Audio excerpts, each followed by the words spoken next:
Espérate. Vale, genial. Buenas tardes a todos.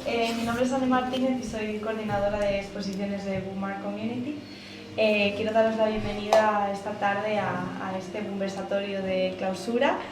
Estoy muy feliz de poder contar hoy con Nevis en este conversatorio, también con Andrés, que ha formado parte de esta exposición, y con la comisaria Lorena, que va a ser la moderadora en esta ocasión.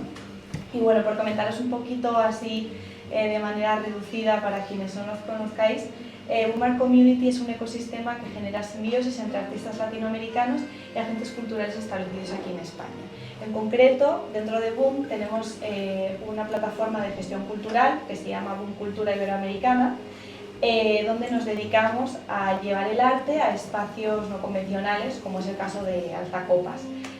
Con Alzacopas llevamos ya un par de añitos realizando proyectos culturales y cada 8 semanas cambiamos la exposición en este espacio, generando un flujo de nueva gente y una intersección de públicos, ¿no? Es muy interesante además porque siempre trabajamos con duplas iberoamericanas. Uno de los artistas es español y el otro es latinoamericano. En el caso de esta exposición tenemos a Roberto, que no nos puede acompañar, es un fotógrafo español ya con una trayectoria bastante larga y bueno, ha formado dupla con Andrés, que es un artista multidisciplinar colombiano, que además ha formado parte de nuestro programa acelerador, PAL, y bueno, que estamos muy felices de haberlos unido en aras en esta exposición y además bajo la mirada curatorial de Lorena, que forma parte de nuestro programa Comisarias, que es un programa centrado en dar esas primeras oportunidades a comisarias que están comenzando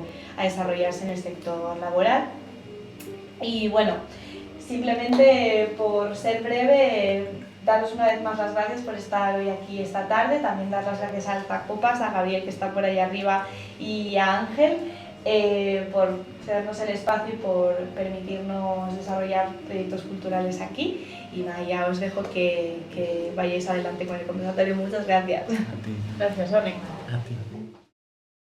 Hoy hablaremos del acto de vestirse como un acto de creación.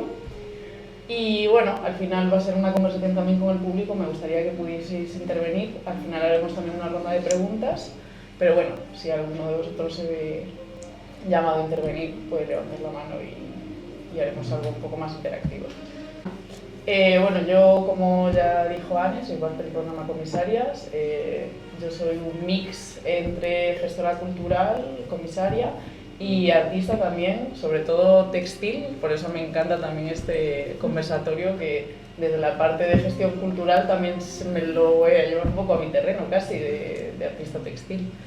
Y nada, yo soy de Galicia, pero llevo aquí varios años porque he estudiado en la Complutense. Y bueno, también contad vosotros cositas. Ok, soy Andrés Martí, soy de Bogotá, Colombia. Estoy acá en España hace 4 años. Y soy artista, pero mi formación es de diseñador. Vine acá a España a estudiar fotografía. Y trabajo, pues como decía Anne, en muchas rutas, desde la fotografía, la ilustración, el collage, el maquillaje, el performance, en búsqueda como de reflexionar sobre la identidad y el cuerpo. Y eso es como en general un poco. Y bueno, yo soy Nevis Romero. Y soy artista multidisciplinar, sobre todo estoy trabajando últimamente en lienzo y mis 2 grandes palos ahora mismo, que son performance y moda. A nivel diseño me suele interesar mucho la identidad queer, sobre todo desde la no binariedad, etc. Y desde la performance, igual, un poco esa cuestión de identidad. Y también me interesa mucho últimamente lo ritualístico, la idea de lo ritual, de lo arraigado, etcétera, sobre todo desde la tradición céltica, nórdica, que es la que yo estuve viviendo una temporada en Escocia y es un poco con la que también me he enraizado más, pero sí, un poquito así, también de tocar todos los palos. Cuando hay que hacer escultura se hace, cuando hay que hacer vestuario y cine también, o sea que... Muy contemporáneo. Sí, más divertido. Multidisciplinar, Sí. Pues sí. Bueno, repitamos la pregunta. Sí, mejor, os refresco la idea. ¿De qué manera se hace la indumentaria de mediadora entre expresión e identidad. O sea, y una pregunta para ahondar un poco más sería ¿hasta qué punto es una forma de comunicación y hasta qué punto es una forma de expresión? Yo creo que todo depende desde lo que sucede en lo íntimo y lo que sucede en lo público. Yo creo que uno puede usar la prenda como medio para entenderse, pues muchas veces yo creo que como persona queer, en casa uno al interactuar con las piezas en solitario, yo creo que ahí es más como de expresión y como de me siento cómodo con esto, hace parte de mí. Yo creo que ya cuando uno sale y empieza a interactuar y ponerlo en el espacio con otras personas, ahí ya creo que se vuelve un acto de comunicación y que pues ya se vuelve como algo de lo que tú dices, de relacionarse. Y que sea bueno o malo, pero sí es como lanzarse a ese punto.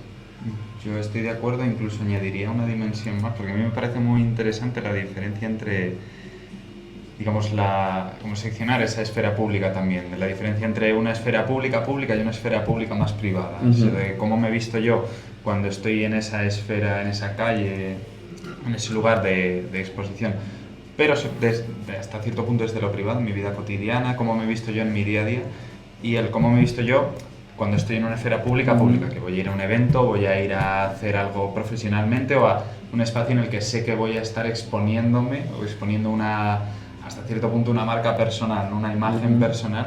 Yo creo que ahí también hay una relación interesante, esto que decías de la comunicación y la exposición. Al final, en cómo te expresas día a día, creo que hay algo mucho más íntimo también de cómo te relacionas tú con el mundo. Sobre todo desde tu propia identidad, sin ningún tipo como de presión y más como injerencias externas, y cuando sí que tienes como esa esfera profesional, esa esfera de evento, de lo que sea, que sabes que va a haber ojos concretos mirándote y sobre todo ojos que te importan mirándote, creo que ahí también hay una dicotomía y se convierte en un acto de comunicación, incluso muchas veces también de publicidad personal, porque no... Y lo que llaman como el performativo, sí. como uno lo usa a su favor o en su contra, pues también como uno decida afrontarlo. Sí, a mí me preguntaba el otro día un amigo que me pareció muy interesante oye, yo escucho mucho últimamente yo es que me performo tal, yo es que me performo. ¿Qué es performarse? Pero le daba mucha rabia justo esto, como no, es que parece que performarse es como, digo que me performo y realmente hago cualquier cosa, o simplemente es una excusa para actuar fuera de unos márgenes. Y entonces le decía Pero es que creo que lo del performar es como... Creo que sucede en el momento que nos volvemos personas sociales, o sea, ahorita mismo las elecciones que decimos para venir acá ya hay como que se ha sesgado siempre por el otro cuando uno ya sale a socializar, cuando está en la intimidad, ya es más como un diálogo pues con la mente, que pues es muy complejo, y el reflejo y el espejo, entonces no sé. Sí, a mí me parece que el factor clave es la ingenuidad, más que la ingenuidad, la cuestión de lo genuino. Al final siempre la performance tiene que partir de la verdad, entonces el performarse, pues al final sí parte de cómo eres tú en tu día a día, de cómo eres tú en esa esfera más íntima, más privada, al final va a dar como resultado una expresión mucho más auténtica y que sí se puede entender como una forma de performarse, sobre todo porque entiendes ese código, que simplemente voy a un poco disfrazarme, ¿no? Bueno, a mí otra cosa que me gustaría también preguntaros es si podemos hablar del vestirse como algo performático, algo narrativo, y además me gustaría también que me contaseis la diferencia, porque no sé si ya estamos hablando desde un término de performático en el discurso actual, que hay un poco incluso en redes sociales de performance que no tiene por qué ser una performance artística, o si ya estamos hablando de una performance artística con una intencionalidad detrás. Es que yo creo que hay más como pues todos nos vestimos, y yo creo que empieza a haber narrativa cuando uno es consciente de ese vestir y cuando uno sabe lo que implica las acciones que uno hace con la ropa y el cuerpo en escenarios, y creo que ahí ya se vuelve narrativa. Bueno, al final yo creo que también que alguien sea consciente o no, puede ser que haya una narrativa detrás, no sé cómo lo veis. Sí, también es como, o sea, yo creo que cuando se está haciendo, es como la existencia del presente, o sea, como que uno siempre está haciendo, pero solamente si uno recapitula, pues se vuelve narrativa, no sé, diría. Sí, también yo creo, pues igual, depende sobre todo desde dónde parta Ujú. esa intencionalidad, ¿no? Al final, esta idea de performance particular o performance artística yo creo que también parte mucho como de la conciencia de los códigos. Al final, toda acción realmente es potencialmente una performance, incluso es potencialmente una performance artística si se hace como con una conciencia artística. Yo hacía mucho como bueno, me voy a comer estos 2 cacahuetes, este me lo como y este voy a hacer una performance, esto va a ser una obra de arte. Entonces, que al final yo creo que esa cuestión de la conciencia despierta, ¿no? a la performatividad, a la creación también de esa narrativa, aunque sea algo muchas veces personal. Me refiero, creo que la ropa, el vestido, es siempre potencialmente una forma de comunicación y una forma de expresión, pero no tiene por qué serlo en todo momento necesariamente, sobre todo al nivel de cómo lo entiende la persona que lo está ejecutando. Entonces, al final, yo creo que depende sobre todo de dónde parte esa intencionalidad, ese conocimiento. Bueno, de hecho, otras de las cosas que me gustaría hablar sería las posibilidades que tiene la ropa o como medio de liberación o como dispositivo de control, entendiendo un dispositivo de control, pues un código de vestimenta, un uniforme, que no es algo una decisión propia. Yo creo que son ambas al tiempo y creo que también es que hay que entender que desde mi punto de vista el cuerpo es más poderoso que la prenda y podemos estar todos vestidos de militares, pero la pluma siempre va a estar si uno quiere. Y entonces así puedes estar como, no sé, entonces siento que es como un viceversa. Sí. Siento que no es como que uno...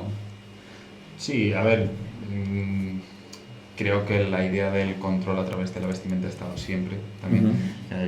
Es que venía pensándolo ahora en el metro de joder, esta pregunta me recordaba un montón al motín este de Daoiz y Velarde, que es como uno de los grandes momentos de la historia aquí en España, que empezó la gran resistencia contra la invasión napoleónica y todo, y partió porque los franceses querían cortar la forma de vestir tradicional española porque no les venía bien a nivel sobre todo de control social, que era mucha capa, mucho vestirse, mucho cubrirse, y a nivel de coerción sobre todo, de represión social, les venía muy mal y nació por eso.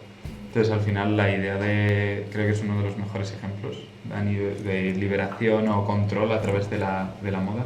Si nos venimos al presente, es igual. Yo creo que tenemos ejemplos muy potentes. Ahora mismo, pues, toda la cultura atrás. Sí, no, pero por ejemplo, yo usé uniforme en el colegio. Sí. Y entonces era muy loco como solamente ciertos días al año, no es que fuera como tan recurrente, uno podía vestirse como uno quería. Y era como un momento de, esto soy yo y estas son las decisiones que yo he tomado, pero igual como, sí, como todo ese umbral en espera de poder decir quién era uno. E igual como también el uniforme o eso que masifica con pequeñas acciones, uno también puede como decir quién era uno. Entonces, no sé, con una pulsera Sí.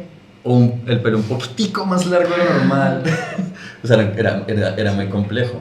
Era muy fuerte eso y pues como durar casi 18 años bajo ese sistema de masificación y poder como salir de él y poder como dar un punto de vista es entretenido.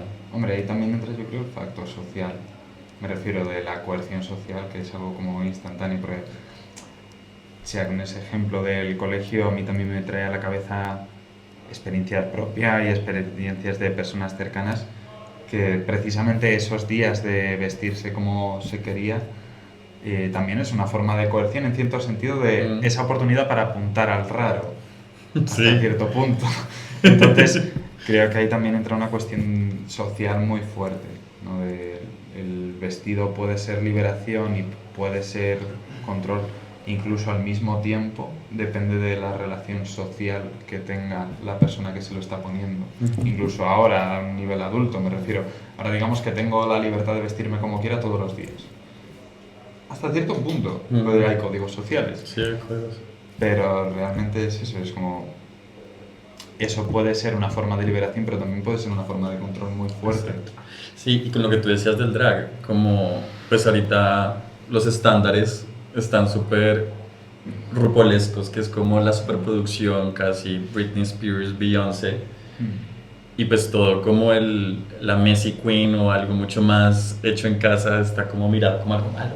Sí. Y es como porque algo que era un lugar de liberación, ahora hay unos estándares de la sobreestetización de las cosas y del superpulido de las cosas que no están buenas. Yo creo que eso es por una cuestión de calidad y también muchas veces creo que parte de una cuestión como de intentar justificar el proceso que te ha llevado hasta un determinado lugar, me refiero. Que es algo que de hecho a mí me salía mucho viendo Drag Race, de que lo veía en varios episodios de no, es que yo he pasado por todo esto, he tenido que sufrir, eso, me vestía y me machacaban porque no era lo suficientemente buena y que se me veía, y ahora pues lo hago todo y súper producida.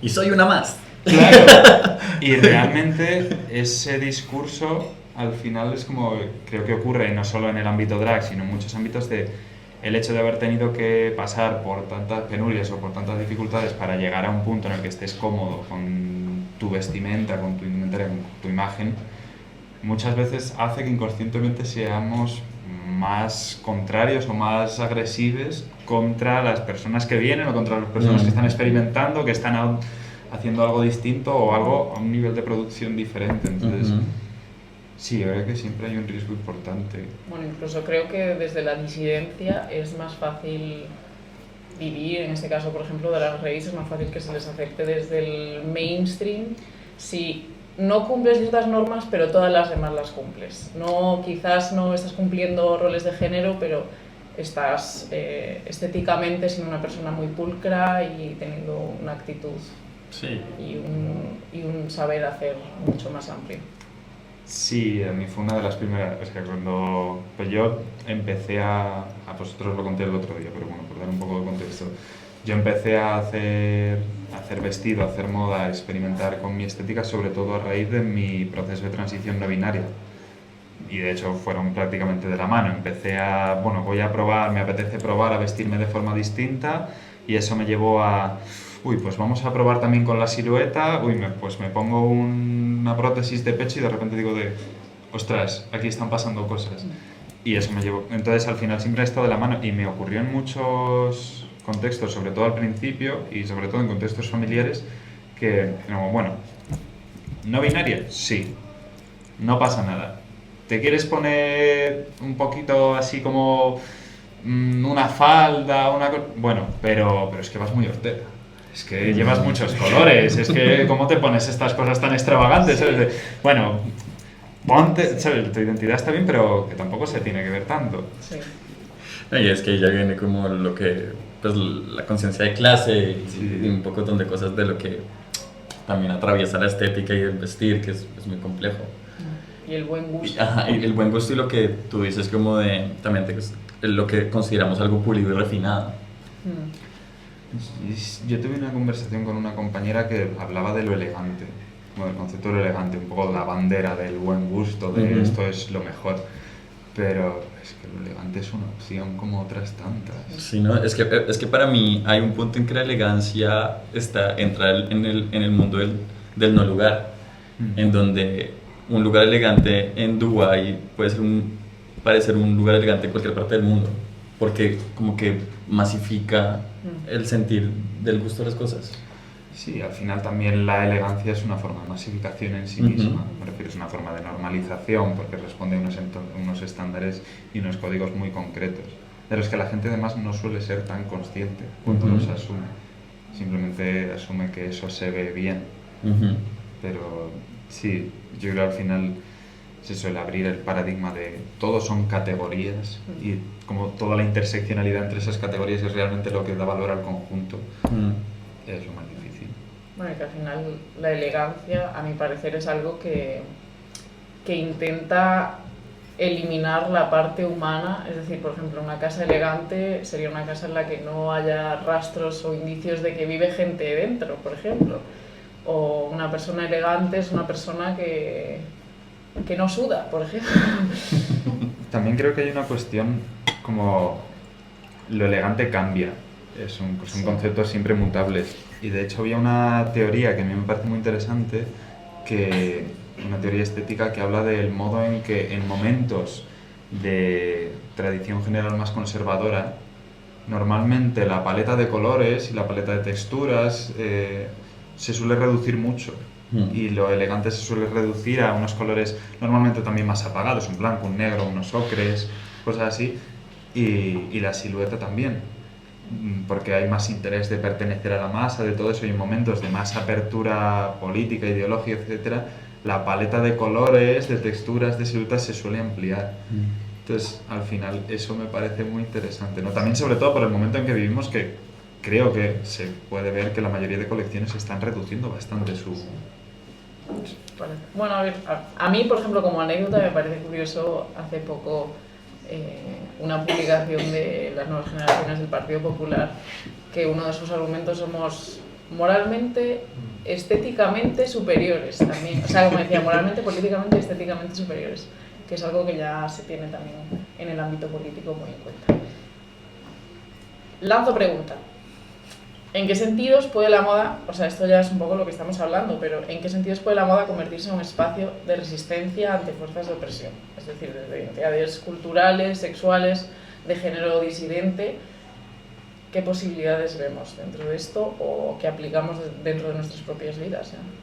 Pues, me parece que es como desde mi punto de vista, es como una herramienta pues muy poderosa. No sé, o sea, yo empecé a hacer drag hace 9 años y fue como la primera vez que sentí como realmente mover un poco el estatus en el que, en el que estaba, porque obviamente hay mucho desconocimiento frente a un hombre que quiere usar pues, elementos que se consideran como de mujer, y también como solamente esa acción, digamos, por ejemplo, a nivel de amigos, a nivel familiar, va cambiando, y también yo solamente lo hice de una manera muy intuitiva, como muy por hacerlo, y también en ese mismo hacer y en tratar de explicar, yo también me iba entendiendo, porque no es que uno las tenga, o sea, en su momento yo no tenía súper clara, como de, no, sí, es que esto significa esto y esto se diferencia, o sea, tenía 25 años y pues no era como tan claro en su momento, pero pues con el tiempo, en ese mismo interacción entre las prendas y performarlo y salir y ponerme en juego, pues como que mi círculo y yo mismo me fui entendiendo y ellos mismos se fueron adaptando y empezamos como a ver como es todos esos matices que puede ser la expresión de identidad y etcétera. No sé, yo lo veo así.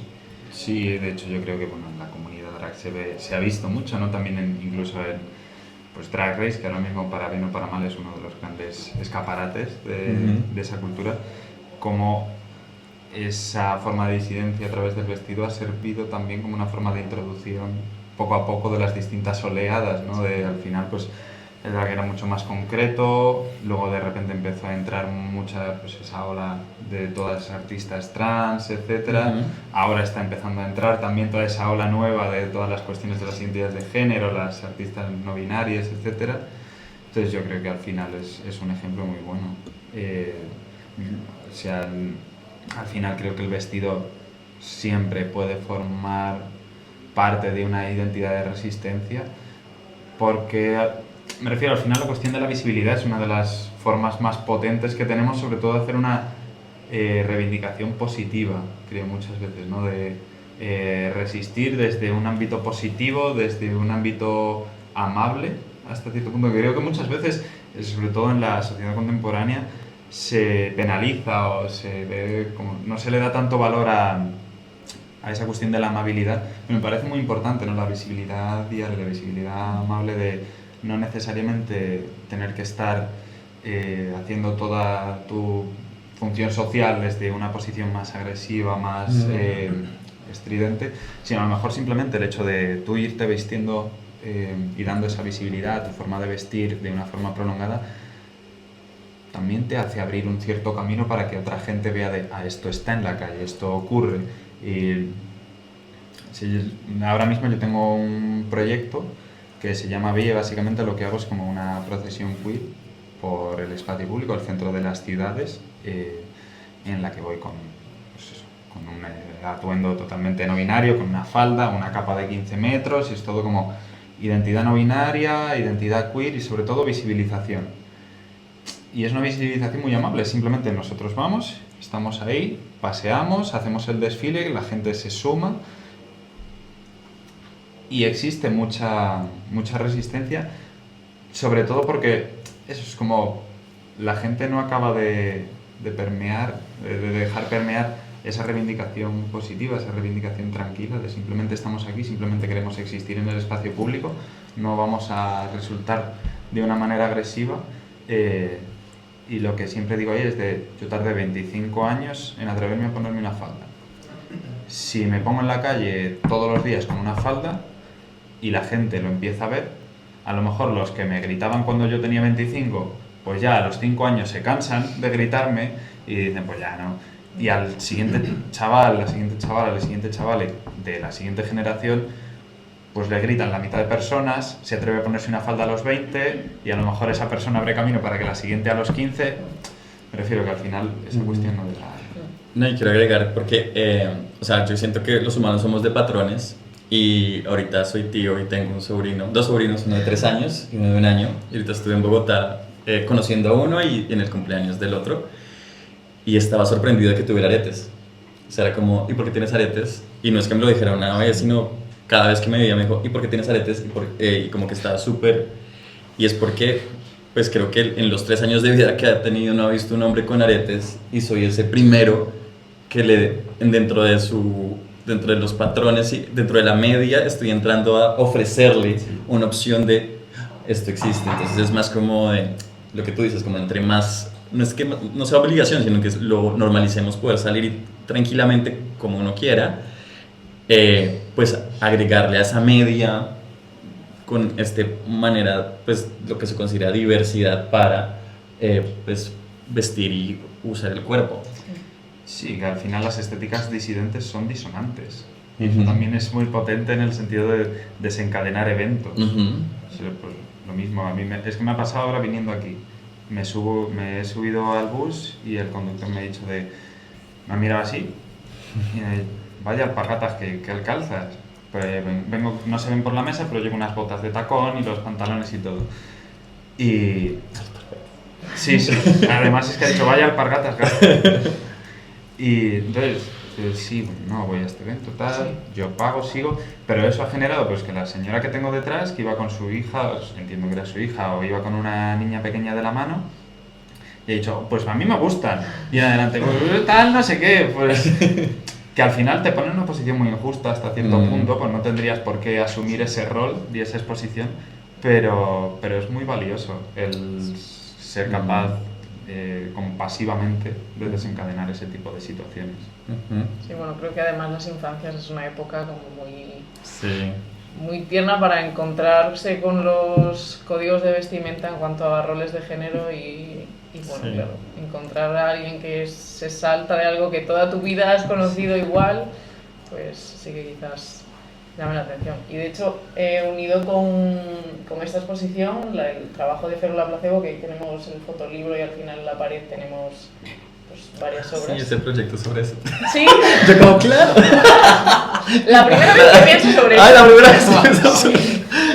Claro. Ok, ¿hago la cuña? Nada, sí, que justo me parece como muy interesante que, bueno, en este caso es un proyecto muy estético de, pues eso, de estudio, pero sí que me lleva más a algo más cotidiano de quizás, por ejemplo, una persona trans que esté pasando un proceso de transición, el primer paso que va a tomar para comunicar además de comunicarlo verbalmente, sea una comunicación visual en cuanto a extraños, o sea, ponerse una ropa que se ajuste más a su identidad de género y eso sí que es en un ámbito más cotidiano, no tanto, por ejemplo, de drag, que quizás sea más... Sí, sabes que yo precisamente llamé a este proyecto Férula Placebo, que es un poco controversial porque pues son como dos palabras que normalmente lo tomamos como algo negativo, pero haciendo como todas las entrevistas de la investigación de personas que se identifican queer o que pues juegan con la indumentaria para expresarse, o que personas que también, o sea, personas trans que están en ese proceso de encontrar quiénes son, y usaban la indumentaria como ese medio para poder afirmar eso que piensan y sienten en el mundo real. Entonces lo llamaba como una férula, como algo pasajero y algo momentáneo, en el sentido de que una chica me decía como no, es que yo cuando uso los tacones me empoderaba y me sentía que era eso que me imaginaba, pero luego que ya transicioné y afirmé y mucha gente ya me denomina como ella, ya no necesito los tacones, ya puedo usar tenis y ya los tacones hicieron su trabajo y por eso es como el placebo en el como uno carga a la prenda de poder para poder tener fuerza con eso que uno piensa. Había un proyecto, no recuerdo ahora de dónde era de Latinoamérica, se llama Memoria Transmasculina, que estaban creando un museo sobre procesos de transición de género, a través de los objetos, sobre todo de vestido. Se abrió una convocatoria para que las personas que quisieran, de todo el mundo, enviasen sus objetos, como objetos que se hubiesen vinculado a su proceso de transición. Y la convocatoria fue bastante masiva. Yo envié la prótesis de pecho que os comentaba antes, pero realmente fue como mi detonante de entenderme como una persona no binaria. Literal, lo mismo que has definido de las botas. Es decir, qué energía siento, ¿no? Entonces, ese tipo de iniciativas al final creo que son prueba evidente de que lo objetual, lo físico, los objetos son detonantes de todo tipo de reacciones. Sí, ¿no? Y por ejemplo para mí cuando hago drag, no sé, la onda de usar tacones y peluca, en especial cola de caballo, o sea, como la tensión, el pelo, o sea, como eso me lleva a mí me saca de Andrés y me posiciona en Charlize y ya es como la indumentaria me lleva a sentirme de otra manera y es muy potente. Sí, además creo que en un proceso de transición está especialmente latente el hecho de si tú estás viviendo tu vida de una manera y luego descubres unas nuevas posibilidades, quizás luego cuando ya las hayas explorado puedas reconfigurar tú tu propio lenguaje, en este caso de vestimenta y cómo te comunicas. Sí, yo creo que hay un proceso, o sea, es una forma de transición igual que otra y al final es un proceso igual que el que puede ser físico, el que puede ser quirúrgico, todo. Me refiero en mi caso, que es desde el que sí que puedo hablar, a mí me ocurrió, ¿no? El primer momento en el que empezaba a experimentar, evidentemente partía desde una posición con mucha más inseguridad, sobre todo porque no lo había hecho nunca, yo siempre había sido el chico y de repente también la importancia de como las personas de referencia, las personas de apoyo me parece fundamental. Yo siempre lo digo, ¿no? Yo pude empezar a experimentar y a permitirme tomar esos riesgos principalmente porque mi hermana me acompañaba a comprar ropa, a decirme esto te queda bien, esto no sé qué. Entonces al principio mis opciones eran mucho más limitadas y mis riesgos eran mucho más calculados. Luego en el momento en el que empiezas a ponerte eso por la calle, en el que también tienes tu primer shock, pero al principio la gente se aprovecha mucho, ¿no? De esa sensación de inseguridad que se transmite como toda energía y te agrede mucho más, haces un poco ese callo y empiezas a explorar, a correr riesgos mucho más grandes, a hacer cosas mucho más locas y cuando eso se instaura, que yo creo que te consolidas también, ¿no? Como persona no binaria en este caso, o como la personalidad que crees, ahí ya encuentras, te permites encontrar más tu estilo y me interesa más esto, me interesa más lo otro y ya empiezas a construir tu armario, pero hace falta un proceso muy largo antes de simplemente jugar. Sí, total. Bueno, y ahora hemos hablado también de la construcción de la identidad, pero me gustaría también como debatir sobre el rol de la ropa en la construcción del deseo, bien sea del deseo propio hacia otras personas, propio, como dices tú, público, o ya mismo el deseo externo hacia uno, o sea, ¿cómo veis el rol? O sea, digamos, yo como Andrés, cuando se viste, o sea, como que también nos han enseñado como de cierta manera, como a ser masa y a pasar desapercibidos. O sea, yo con Andrés juego y propongo, pero cuando soy Charlize, sí quiero que me vean. O sea, el juego es quiero ser visto y puedo mirar a la gente, a desconocidos, a la cara y quedarme viendo. O sea, como que esa performatividad que me genera la ropa sí me cambia y me da esa puerta a ser más como un objeto de entretenimiento, que es interesante. A mí me parece que hay una diferencia muy importante entre ser objeto de entretenimiento o de fascinación y ser objeto de deseo. Pues a mí iba a decir que mi experiencia fue casi la opuesta, pero realmente creo que está más en ese matiz. Que yo encontré, eso sobre todo cuando ya me consolidé más en mi identidad no binaria, etcétera, que una vez me vestía, ya ni siquiera me performaba, sino simplemente me vestía como a mí me gusta vestirme todos los días,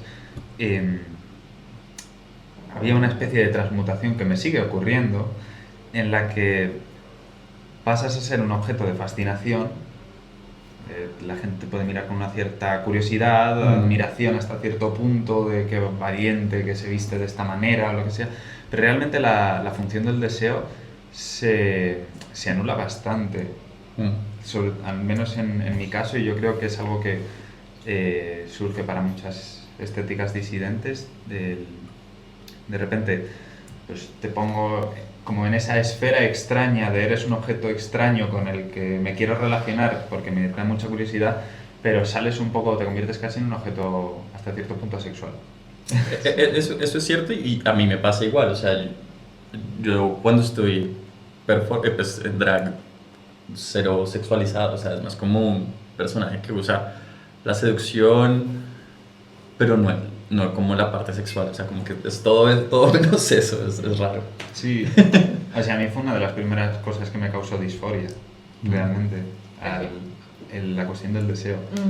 Fue cuando yo empecé mi transición no binaria, lo primero que me pasó es que la pareja con la que estaba me dijo de, oye, no sé si me puedes atraer sexualmente cambiando tu silueta, poniéndote una prótesis de pecho, cosas así.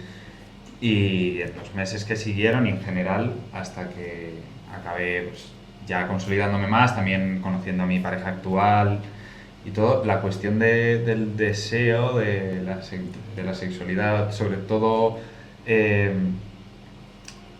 en un ambiente público, me costaba mucho. Estuve mucho tiempo que lo pasaba mal, que tenía como ese de, joder, salgo como quiero salir, como quiero vestirme, con la imagen que quiero tener, me siento muy bien. Además había como esa desconexión, ¿no?, entre ambas. Cuanto más me atraía a mí misma, menos atracción suscitaba en el resto, atracción sexual. Y es algo que hasta día de hoy creo que se mantiene hasta cierto punto. Lo único que pasa es que ahora tengo pareja y en ese sentido es como que está mucho más... A mí me pasa algo interesante, es como, por ejemplo, una escena que se me vino a la cabeza fue que hay una fiesta que se llama Caskin, que es como un sexual club. Y me fui, pues como Andrés, pero mucho más hacia Charlize, entonces me fui como con pelo largo, y fue como que en la manera que se acercaban a mí no es el mismo deseo como se acercan a Andrés. Y entonces es como esta onda de cómo tratan a lo femenino en la parte del deseo y la seducción, que no me siento bien, o sea, porque no concorde con lo que yo siento por dentro. Entonces es como que por eso yo no lo sexualizo y no me sentía rarísimo, como... Sí. Entonces como que... Ahora yo creo que también entra la cuestión de lo kink. Sí. Que la gente, sobre todo también skin, es un contexto muy concreto, pero creo que en general es algo que sufren, ¿no?, casi todas las identidades disidentes, que mucha gente sobre todo identidades más normativas, se relacionan en una cuestión de deseo, en una cuestión sexual, desde lo kink, desde esa curiosidad un poco ya más visceral.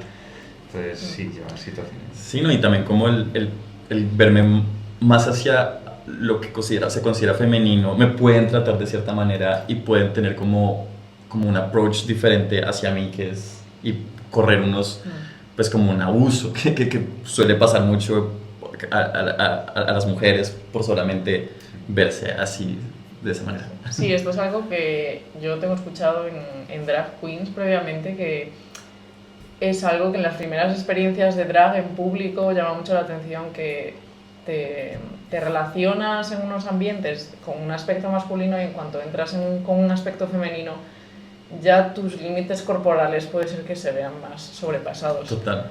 Y especialmente una drag queen que también entra otra capa, que es la que dices tú, de que ya se ve como un objeto casi... pues un objeto, casi. Y ya no se ve como unos límites, unos boundaries que llamaríamos personales, físicos. Sí, yo creo que en general como el proceso de transición, sobre todo de transiciones que parten de lo masculino, como en mi caso, creo que también incluyen una cuestión importante, que es la renuncia consciente de ciertos privilegios. Pues yo era muy consciente, y creo que la mayoría de personas drag y trans y todo, que hacen ese proceso, conocen lo que están haciendo. Y yo sabía de hecho, ahora mismo yo en el DNI figuro como sexo femenino. Pues el único proceso de cambio de nombre que existe es el trans en España. No hay un proceso para personas no binarias, entonces tuve que asumir también el cambio de sexo oficial, que era algo que en principio yo no tenía contemplado. Y el hacer eso, lo primero que pensé es de esto, cada vez que tenga que hacer una gestión va a ser una putada. Sí. Entonces al final esto ya es más identidad que vestido, pero es muy importante el acercarse siempre a la esfera de lo femenino, de lo no binario, pues comporta evidentemente una renuncia personal. No, y también lo no binario que se vira hacia lo femenino. Sí. Que es como que siempre es complejo esa parte, socialmente. Pues ahora también partiendo del cuerpo como un territorio de ficción y la ropa como una herramienta de ficción, en el sentido que abre posibilidades, ¿cuál diríais que es el papel de la ropa en la adopción de personajes? O sea, ya no personajes llevándolo al drag, sino pues personajes típicos que vemos por la calle. Personaje podría ser camarero, podría ser una madre, porque al final eso no lo vemos tanto como un personaje, como casi comentábamos al principio, que no es algo tan consciente. Sin embargo, al final se acaba adoptando unos roles de vestimenta, o sea, un código de vestimenta. Aquí yo volvería a la cuestión del uniforme.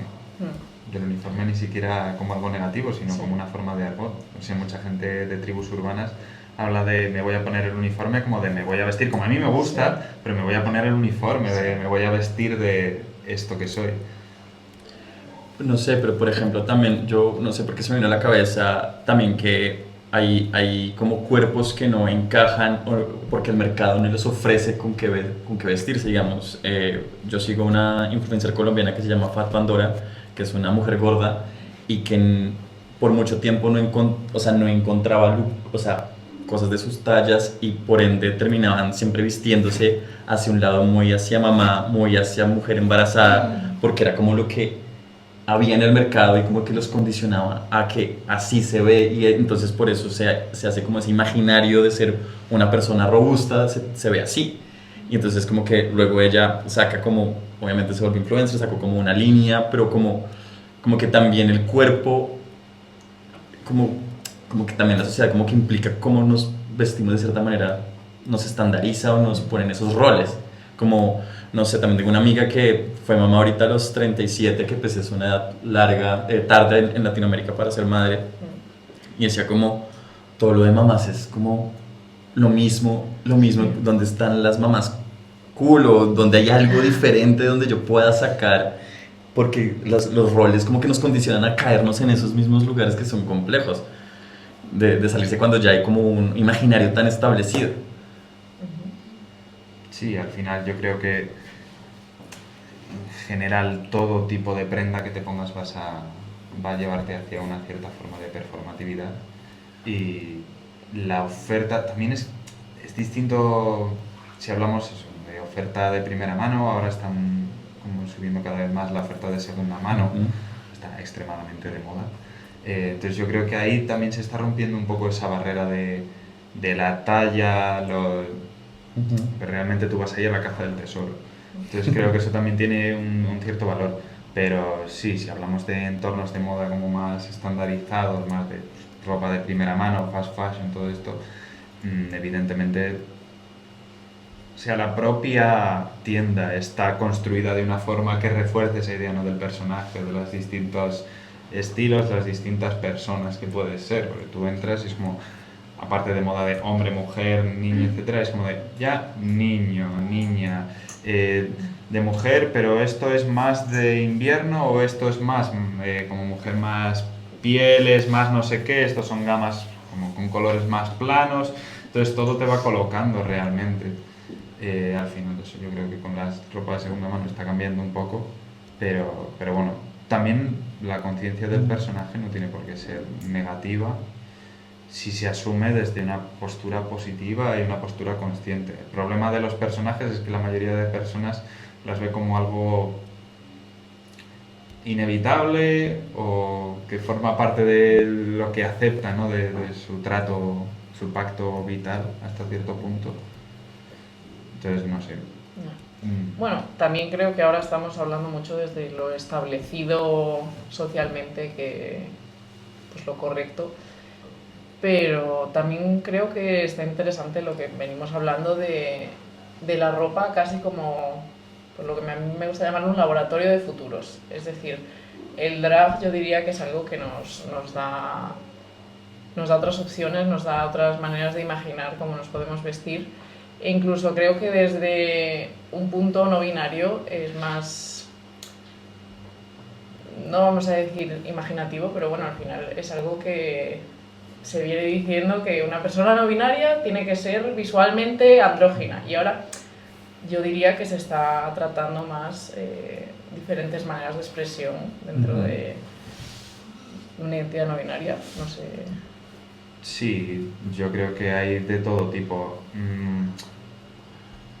Más que andrógina, a mí sí me parece importante, más que el que lo sea, no sé, cualquier norma estricta a la hora de vestir de por sí va a ser negativa, por lo general, o va a tener muchos matices.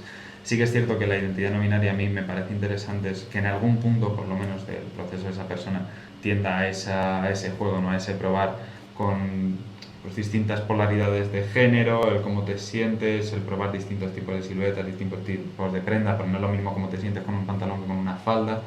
Pero luego al final yo creo que realmente dentro de la no binariedad hay muchísima potencialidad, porque realmente el espectro, no, yo digo que soy una persona no binaria porque es el espectro mayor y es lo más fácil de comunicar, es lo que la gente entiende más fácilmente. Luego ya si te pones como a desgranar, hay muchos matices, hay un espectro mucho más amplio. Yo me defino técnicamente como una persona a género, que es como esa pequeña crítica de, bueno, no binario hasta cierto punto es masculino, femenino, y no binario es lo de en medio. Pero eso al final no deja de reconocer masculino y femenino como ese esquema, no deja de insertar lo no binario dentro del sistema binario. Entonces, a género es como de... Cuestión de género me da totalmente igual, yo solo hago cosas. Entonces... o sea, y concuerdo en esa onda que creo que también es, pues que uno en la vida uno puede mutar y irse más hacia lo masculino, más hacia lo femenino, más hacia el in-between, pues con lo que uno sienta durante todo el proceso, y como que lo que yo fui a los 20 no va a ser ahorita a los 30, y pues es como ese devenir, dejarlo ser y probarse como a cambiar, que creo que es lo más importante para conocer diferentes partes del cuerpo y de la cabeza de uno. La capacidad de juego, el playfulness, yo creo que es muy importante, o sea, con tu identidad. Si yo tengo lo de los alter egos, a mí me gusta mucho. También la cuestión del nombre, de asumir varios nombres, asumir varios alter egos. Tengo un alter ego que es solo para rituales, es todo piel, es todo así hueso, tal, lo céltico. Tengo pues, no sé, el permitirse eso, lo que hablabas, ¿no? Ese laboratorio de futuros, ese laboratorio de identidades, no tienes por qué ser una sola cosa tampoco, incluso al mismo tiempo. Sí. Es muy interesante. Me gustaría también que el público, que lo tenemos muy calladito, Grite, no me grite, todos a la vez. Que si alguien quiere intervenir o alguna pregunta o esto típico de más que una pregunta, tengo una reflexión. También aceptamos. Pues calladito se queda. Muy bien. Bueno, vamos a darle un tiempo y si queréis comentarnos algo más que hayáis pensado a lo largo. Hable ahora o calle para siempre. Yo la cuestión del disfraz, que sí que es algo que me parece importante, que no se quede en el tintero. Sí, me parece muy importante como el considerar la forma en la que hablamos del disfraz y de la que se nos habla del disfraz en torno a nuestra identidad. En este laboratorio de futuros, en este laboratorio de identidades, muchas veces también se tiende a usar disfraz como algo que puede ser muy positivo, ¿no? De, pues me disfrazo, juego, tal, pruebo, pero también puede ser algo muy negativo y creo que es probablemente el principal insulto, el principal calificativo negativo con el que se intenta censurar a las identidades disidentes. ¿De qué te has disfrazado? A mí me pasa muchísimas veces que voy por la calle, estoy con un grupo de... Ahora que estoy empezando, intento crear como un colectivo de personas extravagantes, excéntricas de aquí de Madrid. Muchas veces quedamos y estamos así en la calle ¿de qué os habéis disfrazado? ¿De qué vais? No sé qué, ¿no? Vamos de nosotros, sí. de nuestro día a día. Sí. Entonces, esa cuestión, ¿no? Que al final el juego puede ser positivo, pero también se puede usar, tiene ese reverso tenebroso. Bueno, justo me recuerda a una frase que me comentó Roberto Gatto, el artista de las fotografías que vemos de trajes de luces, que este ya lo comenté en la visita guiada, pero para los que no estabais, él me decía que le interesaba sobre todo utilizar el traje de luces con mujeres, porque sentía que la manera de vivir ese traje era diferente cuando se lo ponía cuando se lo ponía un hombre cis, sentía que se lo estaba disfrazando, decía. Y que, sin embargo, cuando se lo ponía una mujer, también cis, como que lo vivía, creaba una experiencia para ella. En este caso, bueno, el disfraz se utiliza más de una manera con connotación negativa, pero sí que también me parece interesante como la diferencia entre vivencia, disfraz, que es como algo más que te pruebas, ¿no? No sé. No sé, para mí el disfraz es el aura que uno le quiera poner a la prenda, porque fácilmente yo puedo estar disfrazado de camarógrafo y no sabe. y nadie sabe que lo estoy. Sí. Pero sí, para mí es el aura que uno llene las cosas y lo saque lo vuelva... Sí, es el artificio que uno puede crear y que por lo que tú dices del ritual, de volver las cosas amuletos y de cargarlas de energía, y creo que ese es el poder que nosotros tenemos como humanos al vestirnos y de hacer que una camiseta que costó €1 parezca de miles de euros, y entonces creo que ese es el juego. Sí, o sea, yo creo que ese es el lado positivo. Sí. Y luego, sí, y estoy de acuerdo, o sea, al final las prendas, lo que decías antes, es el cuerpo que se lo pone, es la persona que se la pone, la que realmente le va a acabar dando forma. Pero sí que es cierto que, más que desde lo personal, que ahí es tú cómo te vistes y la aura que tú infundes a esa prenda, también como desde lo exterior, esa influencia, ¿no? De usar el disfraz como algo negativo, como desde que vas disfrazado, sí, como algo temporal o algo que no eres tú. Pero ahí ya estás jugando con la visión de otra persona, sí, que ya es muy complejo poder como ya, o sea, como que a través de la indumentaria también, que la prenda, la diferencia es muy complejo, es más,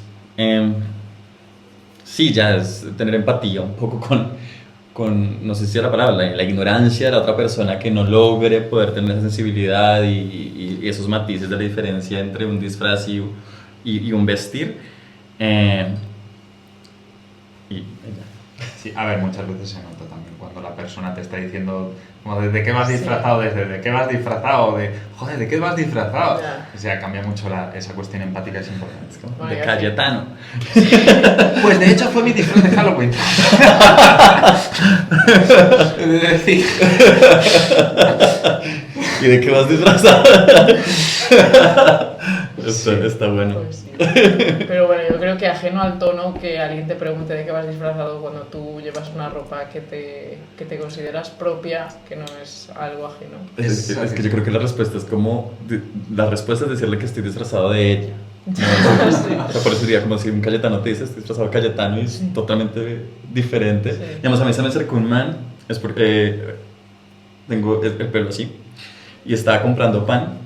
Y el man se me quedó mirando, el man en Colombia se dice el tío, Sí, se me hombre. estaba mirando así y yo como evitándolo, y yo como, ¿qué pasó? Es que tienes el pelo muy chistoso, y yo, tú también tienes el pelo muy chistoso. Ah, no, pues, pero es más chistoso el tuyo.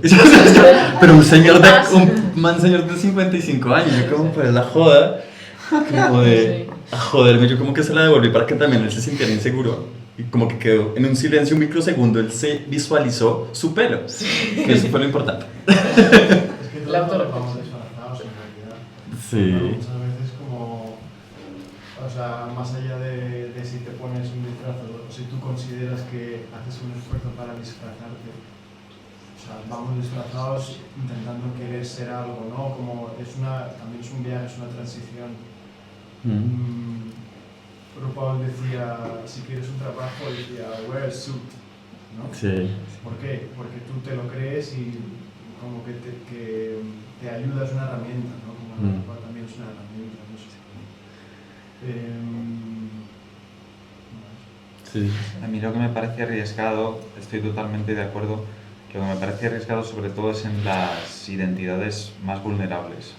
Pues eso, en nuestro caso ahora mismo, pues nos pasa esto y le devolvemos la joda y joder, ¿qué me estás diciendo tú a mí? Porque ya estamos consolidados. Pero personas que a lo mejor un chavalín que está recién empezando a experimentar le dicen de qué vas disfrazado y dicen, ay, que me hago el ridículo y me lo quito. No, y también tenemos capital cultural y capital social para poder responder. Sí.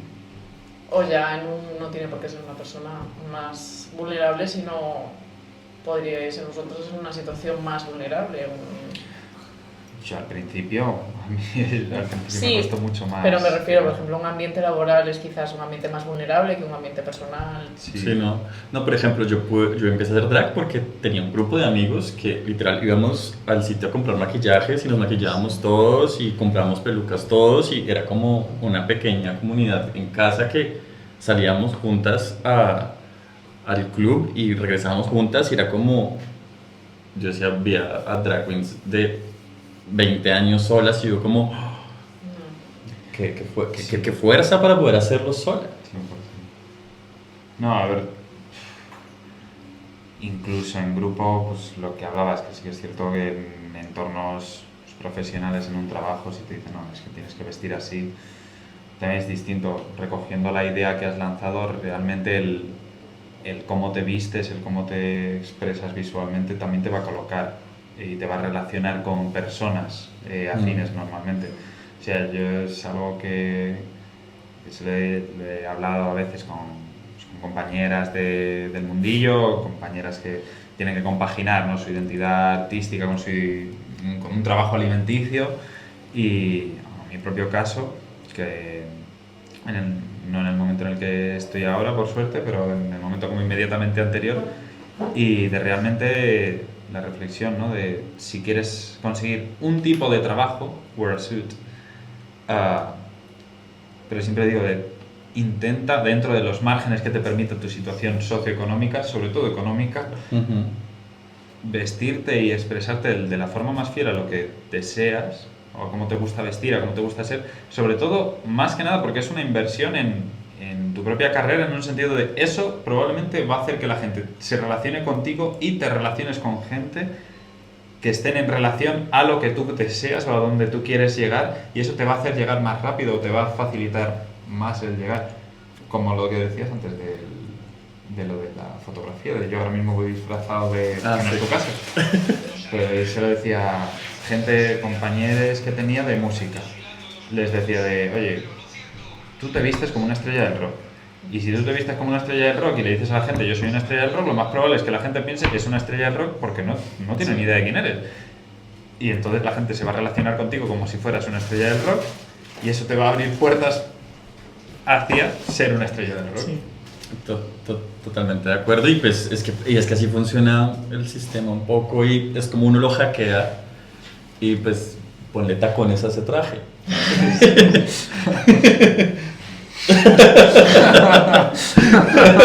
No se ve debajo de la mesa, pero No, luego va a haber que hacer pasarela de outfits. No, yo estoy muy aburrido. No importa, El cuerpo es lo que importa. obviamente. Bueno, pues yo daría por finalizada esta charla conversatorio, a no ser que alguien tenga algo que añadir. Ahora sí que es... Sí. Porque tengo mucha curiosidad por tu outfit completo y si puedes presentarnos los tacones. Sí, bueno, ahora lo... Cuéntanos qué alter ego llevas hoy. Nada, para la ocasión de hoy me parecía que lo más apropiado era traer un outfit que sobre todo reflejase lo que más utilizo yo a la hora de vestir, que es o ropa muy concreta de segunda mano o atuendo piezas que me hago yo. Entonces, toda la parte inferior está hecha por mí, la parte superior está intervenida, o sea, son prendas que he intervenido, está un poco para terminar de pulir los estampados, la de abajo sobre todo para darle la estructura, porque lo que me gustaba era esto, que es por lo que es lo único que enseño. El resto pues le hice algún apañito para que se viese un poco más decente por si me la ponía separado. Y el concepto quería mezclar un poco mis dos grandes líneas, lo que he dicho al principio. A mí ahora mismo lo que más me interesa o con lo que más me estoy relacionando a nivel artístico es como lo queer y lo ritual, como ese ritual más desde lo céltico, desde lo pues, bosque, tierra, pieles. Entonces quería mezclar pues, algo más de ese tipo como animal print o un poquito colores más ocre con algo pues mucho más fucsia y rosa valentino es mi color favorito. Entonces más Rosa fucsia, Valentino, me gusta. es que es el de casi el de Barbie. Sí va. Sí. Este. Mm. Un poquitico más blanco. Un poquito, sí, un poquito más, pero sí, como el fucsia es mi color favorito y nada, y los pantalones son una mezcla de materiales, pero al final el modo collage me parece muy interesante. Y eso, también para celebrar un poco el caos, ¿no? Estético y esa idea de las posibilidades de mezclar muchas cosas distintas y ver qué pasa. Pues eso. Pero ahora si quieres yo te hago una pasarela aquí. Muy bien, pues nada, me gustaría daros las gracias también a vosotros, el público, por venir, por acudir a escucharnos y por participar, los que os hayáis atrevido ahora y los que no os hayáis atrevido ahora, después también podemos hablar. Bueno, pues muchas gracias también a vosotros. Ah, eso es.